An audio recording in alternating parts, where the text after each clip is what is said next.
कराची के पौश इलाके क्लिफ्टन में बोट बेसन सिग्नल के करीब कस्टम एहलकारों की मुबैना फायरिंग से नौजवान जाँ बहक हो गया। मकतूल के अहल खाना और अजीज व अकारिब का नेटी जेटी पुल पर एहतजाज। कराची के इलाके खयाबान इत्तेहाद में लग्जरी गाड़ी में सवार शख्स का शहरी पर तशद्दुद। पुलिस ने मुलजिम की शिनाख्त कर ली। गिरफ्तारी के लिए छापे। वाक़े की पुलिस को शिकायत नहीं की गई। फैमिली की भी तलाश।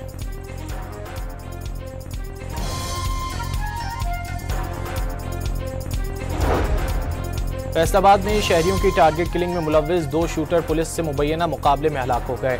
दोनों मुल्जिमान गुज़िश्ता रोज पुलिस हिरासत से फरार हो गए थे।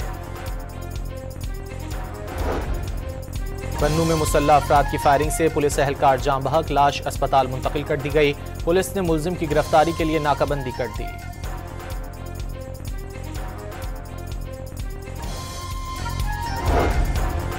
पंजाब असम्बली के हल्का PP 52 संबड़ियाल का ज़िमनी इलेक्शन नून लीग के नाम। गैर सरकारी गैर हतमी नतायज के मुताबिक हिना अरशद ने 78,419 वोट लेकर मैदान मार लिया।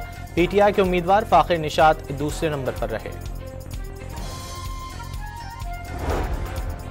नून लीग ने दिफा को मजबूत बनाया और एटमी धमाके किए। नून लीग के कायद नवाज शरीफ ने लंदन में मीडिया से बातचीत करते हुए कहा कि उन्होंने चीन के साथ मिलकर JF-17 थंडर तैयारे बनाए और पाकिस्तान को मिसाइल टेक्नोलॉजी दी। मुल्क बेहतर हो रहा है, मईशत मजबूत हो रही है।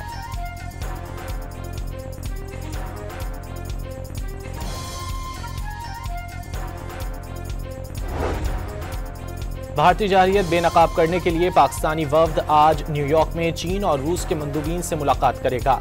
वफ्द OIC के सफीरों से भी मिलेगा। चेयरमैन पीपल्स पार्टी बिलावल भुट्टो की क़यादत में 9 रुकनी वफ्द अमरीका के दौरे पर है। अमरीकी रियासत कोलोराडो के शहर बोल्डर में इसराइल की हिमायत में निकाली जाने वाली रैली पर हमले में 6 अफराद जख्मी हो गए।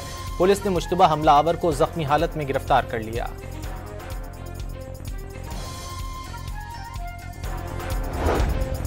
और पाकिस्तान ने बांग्लादेश को तीसरा T20 हराकर सीरीज में क्लीन स्वीप कर लिया।